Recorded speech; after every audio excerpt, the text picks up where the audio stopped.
before on both. I think I've seen him once this season. Do you know what? I haven't done Chelsea this season at all. I've done Arsenal a few times. I did Chelsea when they thrashed that team Noah Oh no. in the Europa League. But in terms of presses, I've only been to, I think I was pre-press with that, and then one other. I've done a fair bit of Fulham with Diggers. I've done a lot of Fulham and Brentford this year, which is Well, what was the game they played recently away from home? It was like minus 130. oh, it's in Kazakhstan. Yeah, it was like 30 morning presses. Oh, sorry, yeah. But, no, I mean, they don't used to have many presses. They only one after Thursday, unlike Spurs. Yeah. They don't do one after Thursday. And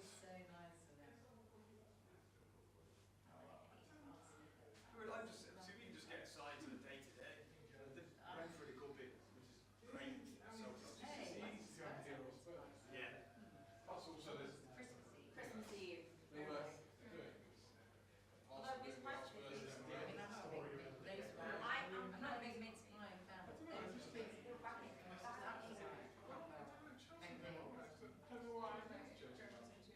don't think I just get the impression, rightly or wrongly, I don't seem to have that many press conferences.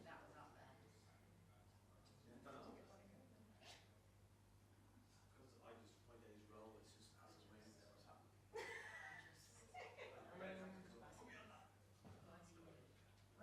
Is it right? I don't think I'm full of it.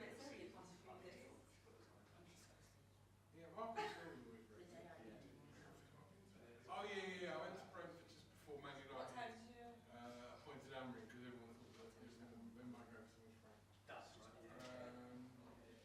Palace, I haven't been to Palace. Oh, no, I don't like it. No, man. I haven't been to Palace. I'll tell you how long it's been since I've been to Palace. The last time I went to Palace, no word of a lie, was the first press conference Vieira did. No, because my last one was at Palace with Vieira. No, first one. Not any of the others. Just the first one. Just the first I think one. I did a couple of weeks in his reign. That's how long's he been? That's a while. Well, Gladden's been there a year. Yeah, he must have been there a year. Was it February? So he's been there since February. I mean, when did Vieira start? Vieira was fired on St. Patrick's Day. I left your wife on the second chair in there. No, because last time I went to Palace was when Vieira's first press. Vieira was left on St. Patrick's Day and then Glasgow started at. Yeah, great. Guys, I started what the day off. No, it was a little while. Oh no, it was. It's obviously it was partial. Yeah, I think it was February. That's all right, my last question. How are you? I'm good, thank you.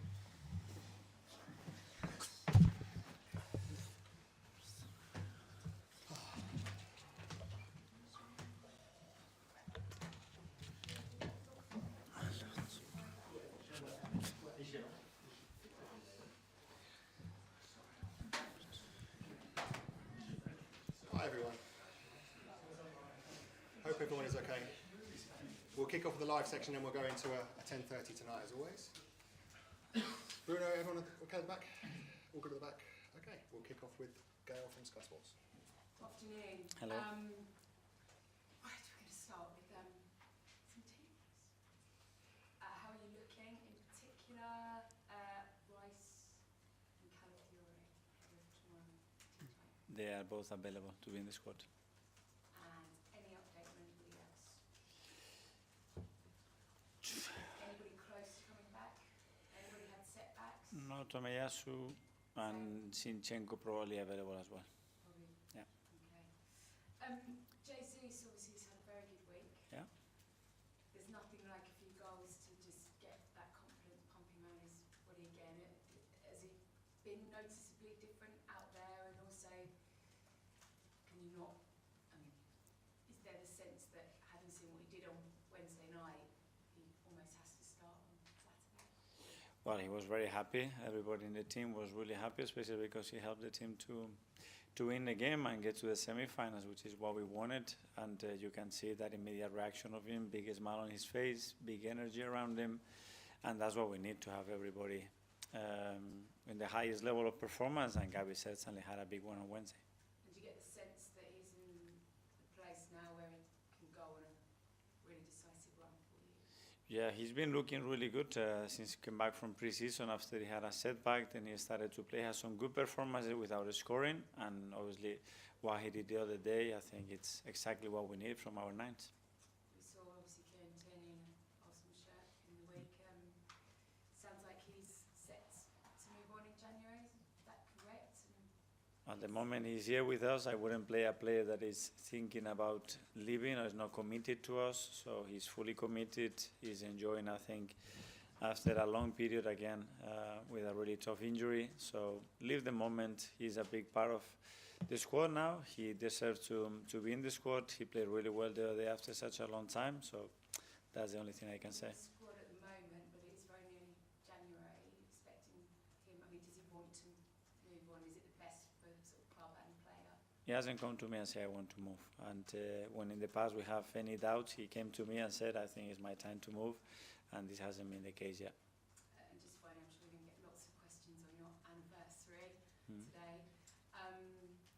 You've spoken a lot about what you're proud of in terms of connection with fans, of rebuilding the culture here, of the players that you've moulded and brought through. The one desire, a really big piece of silverware, and would that really make that 5 years successful for you? Where it would make it or what it is? Yeah, okay, so how would you assess your 5 years? That I really enjoyed it, that it's gone really, really fast, that I'm really grateful to be in the position that I'm in right now, and that I have a lot to learn, a lot to improve, and the best is yet to come. The best is yet to come. For you, it has to be sort of major silverware, 5 years' time? Well, this is what we want, that to be in the big trophies right now, without losing the rest of the things that we have built. That's very important as well. Thanks. We'll go to Premier League with Sierra. Hello. Crystal Palace again. For you as a manager, is it easier or more complex to play the same team in such a tight turnaround? Is the Prem a little bit different? It is different. Obviously, we played very recently. We analyzed them, so you don't have to do that too much. I'm sure that both teams will adjust a few things and probably change some personnel as well. And apart from that, the difficulty of the game remains the same. We know what it is to go to Selhurst Park, and we have prepared for that. And obviously, Jesus with his hat-trick, you said he was so sharp, he's playing well. Can we expect maybe to see him and Havertz successfully play in the centre at some point this season? Yeah, that's possible with the players that we have and the connection that we can generate. I think it's very doable to have that kind of situation. And as I said before, really pleased for Gavi's performance, for the team's performance, and most importantly, the fact that we're in the semi-finals. And of course, happy anniversary, Thank 5 you. years at Arsenal. What do you think has changed the most at the club over your time period here, in yourself and in the culture? I don't know. From my point of view, the unity, the connection, and the fact that we are competing in big fronts right now, and we haven't managed to do that in the past years, and that's positive, but there is still a lot to do. Ian, talk. Hi, Mikel. How are you? Hi, good. First, can I get your reaction to the draw against Newcastle in the semi-final? Let's play them with two very difficult games. We know that the 4 teams that are involved in the semi-finals at the highest level, so it didn't matter who would draw, that the difficulty was going to be there. If you win or draw tomorrow, then I think it's the first time in 20 years a team in London has gone a whole calendar year without losing a London derby. I think you've played 10 so far, so tomorrow's will be the 11th. What's the secret to that, and how much more different is a London derby to any other game? Well, travel is here. the kind of and range of teams that you play very, very different, because it's unique that in such a city we have that many Premier League clubs. But so far it's been good. So hopefully tomorrow we can win it and put ourselves in a great position again. Is it harder playing those games? Because sometimes for London teams who don't win the title or whatever, it's always said, well, they've got to play a certain amount of London derbies in a season, whereas in other places around the UK you only play 1 or 2 derbies. I don't see it that way. Obviously, when you look at the calendar of the Premier League, straight away you realize that every opponent is difficult. Every time you have to travel is difficult, and that's it. It's special. I think it's nice for our supporters. It's very convenient, I believe. So that's a positive. Just a couple on your 5-year anniversary. First of all, you made Arsenal a relevant again. Title challenges again, trophy challenges again. But you also united the club with the supporters, which was important. Is that what makes you, in a sense, gives you the greatest satisfaction? Will that be your legacy here? Well, that's obviously a big part of it, and the other way, I think the other thing is that the fact that I really enjoy working with the people I work every single day, that we have built something together, and so many people have contributed in a big way to achieve that, and the fact that everybody is hungry and ambitious, that now we have to go to another level. That's it. I speak to a lot of managers all the time who've been at clubs for various lengths of time. You haven't changed in 5 years. You haven't got grey hair on your head. I have. How do you still look almost exactly the same now as you did 5 years ago? What is the secret? Because I've changed. Well, I think I have changed. Things are different. It's gone so fast, to be fair. You know, looking back, it's gone so fast. I enjoyed every minute of it.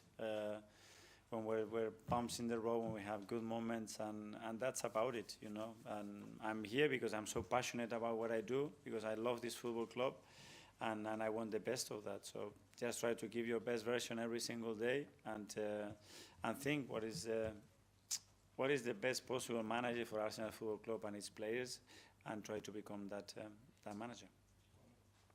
Simon, stand up. Mikel, can I just double check? Did you say at the start that Tomiyasu would be possibly back this week? No, sorry. Tomiyasu is not available. And just also on the anniversary and the 5 years, just that connection you have with the club and your feeling you have with the club, how much has that grown over this period?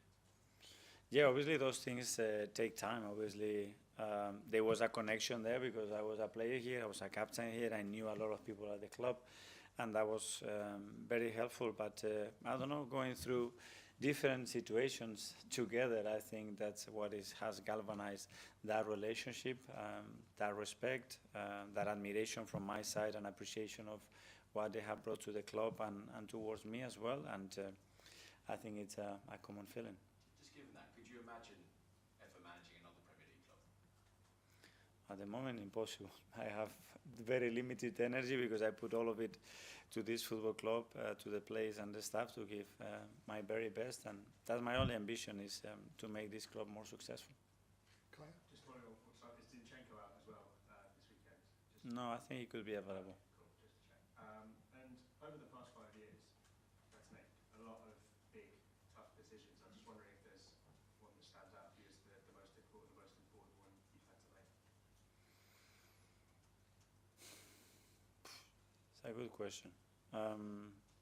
Well, first of all, I don't make decisions by myself, so it's always a lot of times that we share that with the clubs, whether it was the people in the past, the people right now, and as well with my coaches when we have to make decisions like that. So very difficult to point one of those. What I would say probably is that I haven't regret decisions, you know, because we have made them with a lot of analysis and after a very thoughtful process with a lot of people, and some right and many wrong, unfortunately. And across your 5 years, you've had maybe a few wonder kids who maybe looking like they weren't going to live up to their potential, you've been able to get them back on track. I just wonder if you look at Marcus Rashford's situation at Manchester United, is there any part of you that thinks, I'd love to take him and get him back to where he was? No, and you know that I'm not going to talk about players from other clubs. James, Athletic. Hi, Mikel. Hi. You spoke about the 5 years going really fast for you, and it's been over so quickly. Does that mean that when you project forward, can you easily imagine yourself being here, another 5 years? No, I mean, I think you have to live the present in this job, you know, and obviously you have to plan for what is coming in the mid and long term, that's for sure, and we have a lot of conversation regarding that, but I think the energy has to be in the moment, you know, and paying attention to every detail, understanding how things are working, putting more process in place to make better decisions, and always have that aim to keep everybody on this feet, to get the best out of them, and make sure that they feel part of what we do. And you said that you're still enjoying it and still getting better. I suppose when you look at yourself and you analyse your own performance, what are the areas moving forward that you think I can still be better as a coach? In all of them. Probably when I arrived, I was very, very obsessed with the tactical aspect of the game, and then straight away, 2-3 months after I took the job, I realized that there was no tactics to do. We were at home sitting with COVID, so we have to look after the club and the players in a different way. And the emotional and the physical part was a very important one. So just that evolution, probably putting the priorities in other aspects as well, the focus and spending time in other things. And that's what I think I try to do. I think the team has always set some requirements, but they can change and they can shift in relation to moments, individual plays, or collective momentum that we have at the team, and the coach has to be able to adapt and prioritize those things to help them as much as possible. Okay, last couple in the live section. Aaron from Bath. Hi, Mikel. Hi. There were times on Wednesday where Timber drifted into advanced roles, almost like an attacking midfielder, as if. How impressed have you been with him adapting to the different roles, and how much creative license do you give him, or is that himself just doing that drifting? Yeah. Well, he's doing that because first of all, it's his nature. He's capable of doing it. He feels very comfortable doing it, and yeah, we try to coach him to play in his strengths, to mold with the qualities that's got around him with his players as well, and very pleased because I think he's been performing really, really well. Okay, and finally one in Spanish from Mel. Yeah. Hola. Hola. Gracias. Quiero preguntarte, entre los últimos 5 años ha tenido 257 partidos debajo de usted como manager de Arsenal. ¿Cuál es tu favorito recuerdo o memoria en los últimos 5 años? Si tiene uno. No sé, muy difícil. El primero siempre es muy especial porque es como tienes un sueño de un día poder entrenar a este maravilloso club y ese día se hace realidad, que fue el día del Bournemouth. Y a partir de ahí empieza una historia que luego yo valoro el día a día de cada partido y el hecho de estar aquí, porque estar tanto tiempo en un club tan grande no es fácil y lo valoro mucho e intentar disfrutarlo. ¿Y qué quieres que siga tu carrera aquí en Arsenal para los próximos años que vienen? ¿Dónde quieres llevar a Arsenal en los próximos años? Mantener muchísimas de las cosas que hemos creado, esta unión, esta cultura, esta ambición, esta conexión con la gente, tanto interna como externamente, que el club tenga una identidad muy clara de lo que quiere, a qué juega, cómo se comporta, y a partir de ahí ganar mucho y ganar durante mucho tiempo. Ese es el objetivo. Perfecto, muchas gracias y feliz aniversario. Gracias. Okay, that finishes the live section. We'll now go into 10:30 tonight. Go for Sam from Telegraph. Hi, Sam. This morning I rewatched your first